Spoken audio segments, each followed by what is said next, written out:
The president released certain states today from the strict requirements of the No Child Left Behind Act. President Bush signed off on that, put it into law in 2002. It was meant to help the nation's poor and minority children by imposing tough consequences on schools that didn't meet certain performance goals. But ask any teacher and all the critics, it's had unintended consequences. The goals of No Child Left Behind were the right ones. Standards and accountability, those are the right goals. Closing the achievement gap, that's a good goal. That's the right goal.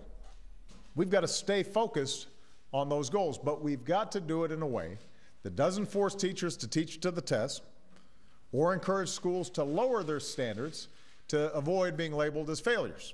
So the president's granting waivers that release 10 states from the law in exchange for promises to improve how they prepare and test their students.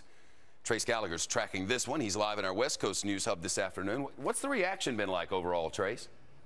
Well, there's not a lot of people arguing, Shep, that No Child Left Behind was a huge success, but at the same time, there's a lot of concern that without it, we might start going backwards. The states that get these waivers will still have to test their students every year, but the bad test scores don't have the same penalty. So the hope is, with the pressure off, that schools would have more flexibility in the way they teach and the way they spend federal dollars. But conservative critics believe we could lose a valuable measuring stick. Listen.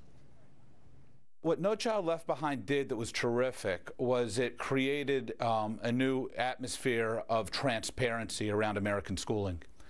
Before No Child Left Behind, there were any number of states when you simply could not find out how well children were doing when it came to reading or mathematics in elementary or middle school.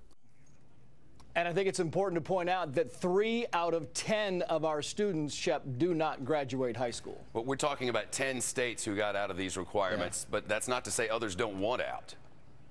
No, in fact, 28 other states have already said they also would like those waivers because too many of their schools are being listed as failing. Remember, the goal of this law was very simple. It was that by 2014, every single student would be able to read and do math at their grade level. Here we are 2 years before the deadline, and half of the schools aren't even close to that. So those schools would either have to transfer the bad students out, change the teachers, or shut the schools down altogether. Here's the president. That doesn't help anybody. Certainly doesn't help our children in the classroom. So we determined we need a different approach. And I've always believed that each of us has a role to play when it comes to our children's education. Now, some Republicans say the president is overreaching, but unless there is bipartisan support on how to fix No Child Left Behind, it appears this law is getting close to the end, Shep. Trace